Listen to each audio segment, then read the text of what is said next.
question 6, and we're on to projectile motion.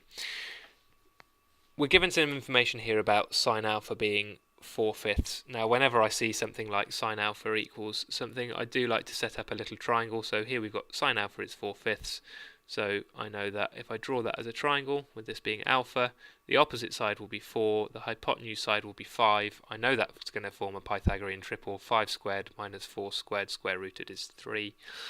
I can then use that to find exact values for cosine of alpha, which is going to be 3/5, and tan of alpha, which would be 4/3. Now let's get on and have a look at the question in more detail. We're starting at a height above the plane. Let's remember that, it comes in use later. What we're asked to do to start with is to calculate the greatest height reached above the ground. So when we're thinking about these problems, we've got to think about them in terms of their x and their y direction. So let's just think about this initial velocity, which is at 25 meters per second at an angle of alpha. I can decompose that and think about its vertical velocity, which is going to be 25 sine alpha, and its horizontal velocity, which is going to be 25 cosine alpha. And as we went through and found exact values earlier on, I know that sine alpha is 4/5, so this vertical velocity becomes 20 meters per second, and the horizontal velocity here becomes 3/5 of 25, which is 15 meters per second. Sometimes useful just to get these things out of the way at the start, and then we can just use the values straight away underneath. So for part A, I'm wanting to find the greatest height above the ground. So let's just solve that as a regular SUVAT problem. S-U-V-A-T, only thinking about the vertical direction. If we're thinking vertically, we want to find out what the maximum height is. We know that the initial velocity is 20 meters per second. That was what was happening vertically. We know that the final velocity at max height is going to be 0. We know that the acceleration is going to be minus g, and we actually don't know t or need to know t. This tells me that the SUVAT equation that I have to use is v squared is equal to u squared plus 2as. As we said, v squared was 0. We've got u squared, which is 20 squared, and this becomes minus 2gs. Rearranging 2gs equals 400. S is equal to 400 over 2g, or maybe 200 over g, or even less accurately on our calculator is 20.4. Now, don't be fooled at this point as to giving 20.4 as your final answer, as what we've calculated here is the total distance that will be travelled above our start point. So the maximum height from A is going to be 20.4 meters. We want to know the height above the ground, so we need to add on this extra 10. So my final answer here is going to be 20.4 plus the 10, which gives me 30.4 meters. For my next question, I want to find the distance OB. Let's go back and have a look. So what I'm interested in now is to know the distance from O to B.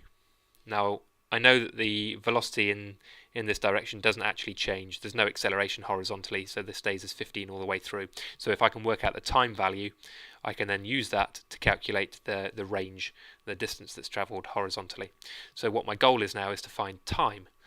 Now, to find time, I need to think about what's happening vertically and solve the equation for displacement being negative 10.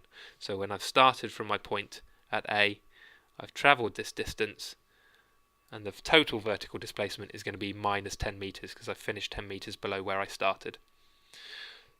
So let's set this up then. Thinking again vertically, I know that S is going to be minus 10.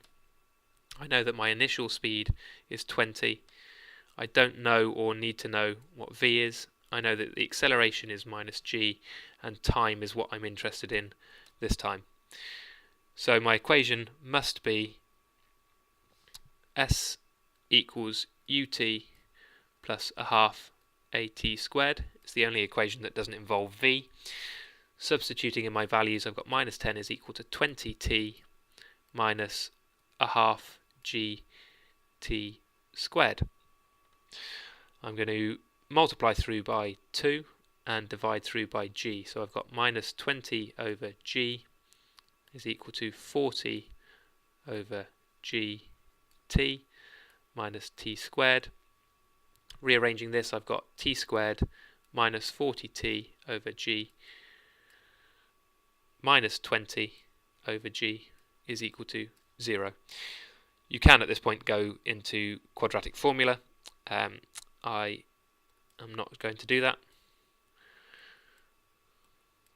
Instead, I'm going to solve this by completing the square. So half the coefficient of t less 400 g squared less the 20 g is going to be equal to 0. So t minus 20 over g squared is going to be equal to 400 plus, now if I multiply my second fraction by g, I've got 20g, and I can write this all over g squared, and then I can take square roots on both sides to find out that the square root of 400 plus 20g all over g is going to give me my solution, obviously plus minus at this point, so t will be equal to 20 plus minus square root of 400 plus 20g all over g. Now the only value that I'm actually interested in here is the positive value, is the value that comes out to be, where are we, 4.532. Now I found the time of flight. If I know the time of flight, we know the speed in the x direction, so I can use that to then calculate the distance travelled. So O to B is just going to be 15 multiplied by 4.532. And again, where does this 15 come from? Well, this 15 comes from the fact that in the horizontal direction, my velocity is 15 meters per second. It is 25 cos alpha.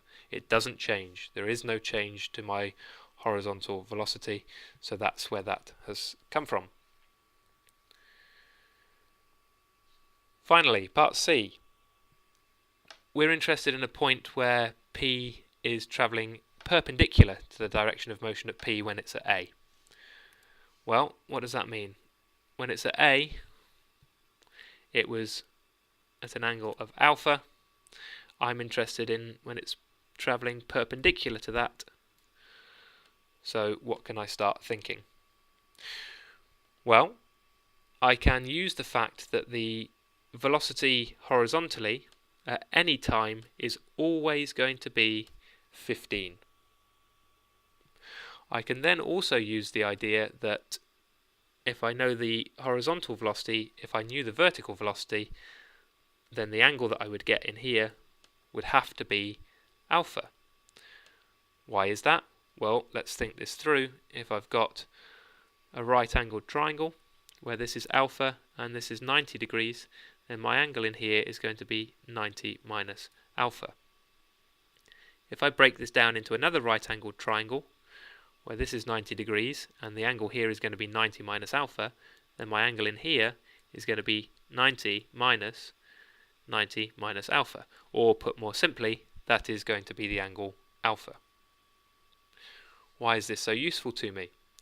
Well, I know what tan alpha is. In fact, if we go right back to the start of the question, we even wrote it out before we needed to use it. We know that tan alpha is 4/3. So putting that into action, I know that tan of alpha is equal to 4/3.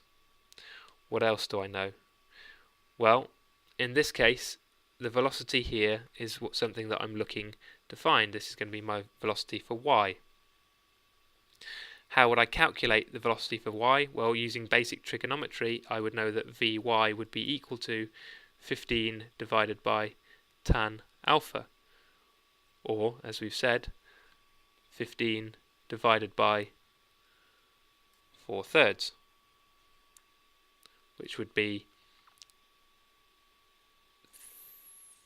45 over 4. And actually, as I'm travelling downwards at this point, that would be minus 45 over 4, or minus 11.25. Now I can solve a simple suvat problem. I know that V is equal to U plus AT. and I know that my final velocity is minus 11.25. Thinking vertically, my initial velocity was 20. My acceleration is minus g, and t is what I'm looking to find.